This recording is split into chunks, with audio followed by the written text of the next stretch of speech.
आज हम बात करेंगे उस शख्स की जिसने सिर्फ अपनी ही नहीं बल्कि पूरे आधुनिक भारत की तकदीर लिख दी, डॉक्टर B.R. अम्बेडकर। चलिए समय में थोड़ा पीछे चलते हैं। साल था 1901, जगह ब्रिटिश राज की बॉम्बे प्रेसिडेंसी।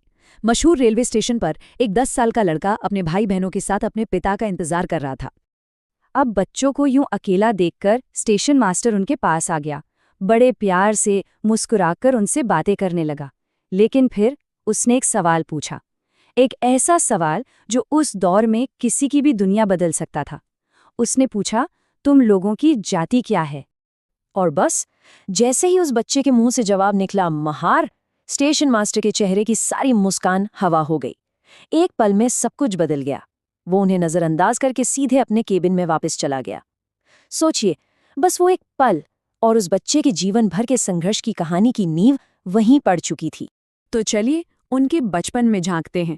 एक ऐसा बचपन जो सबसे अलग थलग बीता, जहां उन्हें कदम कदम पर छुआछूत का जहर झेलना पड़ा।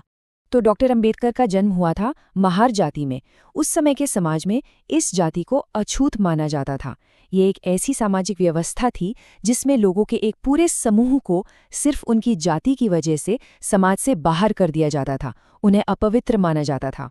और ये कोई किताबी बात नहीं थी, ये उनकी रोज की जिंदगी की कड़वी हकीकत थी। स्कूल में सोचिए, उन्हें क्लास में सबसे अलग एक टाट की बोरी पर बैठना पड़ता था। वो बोरी भी ऐसी कि जिसे स्कूल का सफाई कर्मचारी छूता तक नहीं था। क्लास में प्यास लगे तो वो खुद मटके से पानी नहीं पी सकते थे। कोई चपरासी ऊपर से उनके हाथों में पानी डालता, तब जाके वो पी पाते।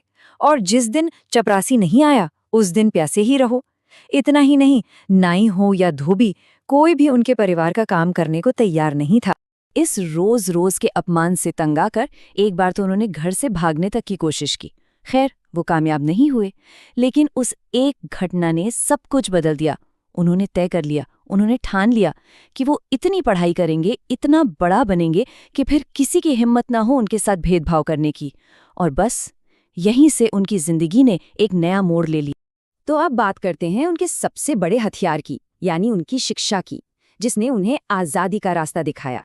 उनकी पढ़ाई लिखाई का सफ़र देखेंगे तो हैरान रह जाएंगे। 1907 में वो अपने पूरे समाज में मैट्रिक पास करने वाले पहले इंसान बने। फिर बड़ौदा के गायकवाड़ महाराज ने उनकी प्रतिभा को पहचाना और स्कॉलरशिप दी, जिससे उन्होंने 1912 में BA पूरा किया। और कहानी यही नहीं रुकी। 1913 में उन्हें अमेरिका की मशहूर कोलंबिया यूनिवर्सिटी में पढ़ने का मौका मिला और 1916 तक तो उन्होंने इकोनॉमिक्स में अपनी PhD भी पूरी कर ली। वो किसी विदेशी यूनिवर्सिटी से इकोनॉमिक्स में डॉक्टरेट करने वाले पहले भारतीय थे। वाकई कमाल था। लेकिन ये दो दुनियाओं की कहानी थी। एक तरफ अमेरिका, जहां उनकी पहचान, उनकी काबिलियत थी, जहां उन्हें आज़ादी और बराबरी मिली, और दूसरी तरफ भारत। यहाँ जब वो लौटे, बड़ौदा में एक बड़े अफसर बने, तब भी कुछ नहीं बदला। उनकी पहचान अब भी उनकी जाति ही थी। दफ्तर में चपरासी फाइलें दूर से फेंक कर देते थे, पीने का पानी तक नहीं मिलता था। और तो और, उनकी जात की वजह से कोई उन्हें रहने के लिए एक कमरा तक देने को राजी नहीं था। इन्हीं सब अनुभवों ने उनके इस यकीन को और भी मजबूत कर दिया कि अगर समाज की इस गंदगी को कुछ साफ कर सकता है तो वो सिर्फ और सिर्फ शिक्षा है। तो अब उन्होंने अपने ज्ञान के इस हथियार को उठाया और सम्मान की लड़ाई के लिए मैदान में उतर पड़े। यहीं से शुरुआत हुई उनके सार्वजनिक जीवन की, एक नेता के तौर पर, दलितों के हक की आवाज के तौर पर। सबसे पहले उन्होंने एक अखबार शुरू किया। नाम था मूक नायक, मतलब गूंगों का नेता। ये उन लोगों की आवाज बना जिनकी आवाज सदियों से दबा दी गई थी। एक ऐसा प्लेटफॉर्म जहां से छुआछूत के खिलाफ जोरदार आवाज उठाई गई। फिर आया साल 1927 और महार सत्याग्रह। ये एक बहुत बड़ा मोड़ था। देखिए, कानून तो कहता था कि पब्लिक तालाब सबके लिए हैं, पर हकीकत ये थी कि दलितों को पास भी नहीं फटकने दिया जाता था। तब डॉक्टर अंबेडकर ने हजारों लोगों के साथ एक शांतिपूर्ण मार्च निकाला और सबके सामने उस चवदार टैंक से पानी पिया। ये लड़ाई समझिए पानी की नहीं थी, ये लड़ाई थी आत्मसम्मान की। और इसी एक घटना ने पूरे देश में सामाजिक बराबरी के लिए एक आंदोलन की आग लगा दी। अब राजनीतिक मैदान में उनका सामना हुआ महात्मा गांधी के विचारों से। यहाँ एक बड़ा टकराव देखने को मिला।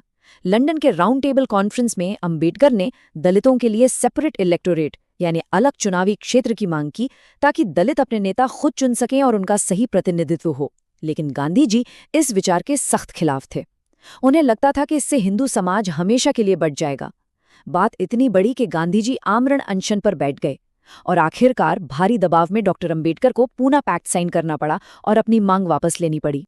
और फिर आया वो लम्हा, वो दौर जो उनके जीवन का सबसे बड़ा काम बनने वाला था, एक आज़ाद देश के भविष्य की किताब लिखना, यानी भारत का संविधान बनाना। तो जब देश का संविधान बनाने के लिए संविधान सभा बनी, तो उसकी सबसे जरूरी कमेटी, ड्राफ्टिंग कमेटी का अध्यक्ष किसे बनाया गया? डॉक्टर BR अम्बेडकर को। सोचिए, 7 लोगों की उस टीम को लीड करने की जिम्मेदारी उन्हें मिली। ये सिर्फ एक कुर्सी नहीं थी, ये पूरे देश की तकदीर लिखने का मौका था। और ये काम कोई छोटा मोटा नहीं था। डॉक्टर अंबेडकर और उनकी टीम ने दुनिया के करीब 60 देशों के संविधानों को पढ़ा, उन्हें समझा। पूरे 2 साल 11 महीने तक दिन रात मेहनत चली, लंबी लंबी बहसें हुई, हजारों बदलाव हुए, और तब जाके एक दस्तावेज तैयार हुआ। एक ऐसा दस्तावेज जिसकी आत्मा थी लिबर्टी, इक्वालिटी, फ्रेटर्निटी, यानी स्वतंत्रता, समानता और भाईचारा। और नतीजा, दुनिया का सबसे लंबा, सबसे विस्तृत लिखा हुआ संविधान। तो अब देखते हैं कि इस संविधान के जरिए उन्होंने देश को विरासत में क्या दिया। एक ऐसी ढाल जो आज भी हमारी रक्षा करती है। उन्होंने अपने जीवन के सारे दर्द और संघर्ष को कानून की शक्ल दे दी। सबसे पहले आर्टिकल 17, जिसने छुआछूत को हमेशा के लिए खत्म कर दिया और इसे कानूनन जुर्म बना दिया। फिर आया आरक्षण का प्रावधान, ताकि सदियों से पिछड़े समाज को पढ़ाई में, नौकरियों में और राजनीति में सही मौका मिल सके। इसके अलावा हर नागरिक को बराबरी, आज़ादी और शोषण से बचने जैसे मौलिक अधिकार दिए गए। और बात सिर्फ यहीं तक नहीं थी, उन्होंने महिलाओं के हक और बराबरी के लिए भी संविधान में मजबूत प्रावधान रखे।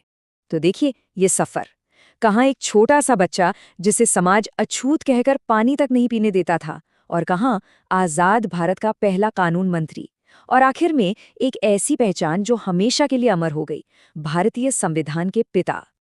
अपने जीवन के आखिरी सालों में उन्होंने हिंदू कोड बिल पर सरकार से मतभेद के चलते कैबिनेट से इस्तीफा दे दिया। वो जाति व्यवस्था से मुक्ति का एक रास्ता खोज रहे थे, और अक्टूबर 1956 में उन्होंने अपने लाखों समर्थकों के साथ बौद्ध धर्म अपना लिया। और इसके कुछ ही समय बाद, अपनी आखिरी किताब पूरी करने के सिर्फ 3 दिन बाद, 6 दिसंबर 1956 को वो इस दुनिया से चले गए। कई सालों बाद 1990 में देश ने उन्हें उनके काम के लिए सर्वोच्च सम्मान भारत रत्न से नवाजा। डॉक्टर अंबेडकर की कहानी हमें बहुत कुछ सिखाती है। उन्होंने हमें एक ढाल दी है, हमारा संविधान, और एक हथियार दिया है, ज्ञान। तो अब सवाल ये है कि अगर ज्ञान उनका हथियार था और संविधान उनकी ढाल, तो आज के दौर में इन दोनों को थामे रखने का मतलब क्या है?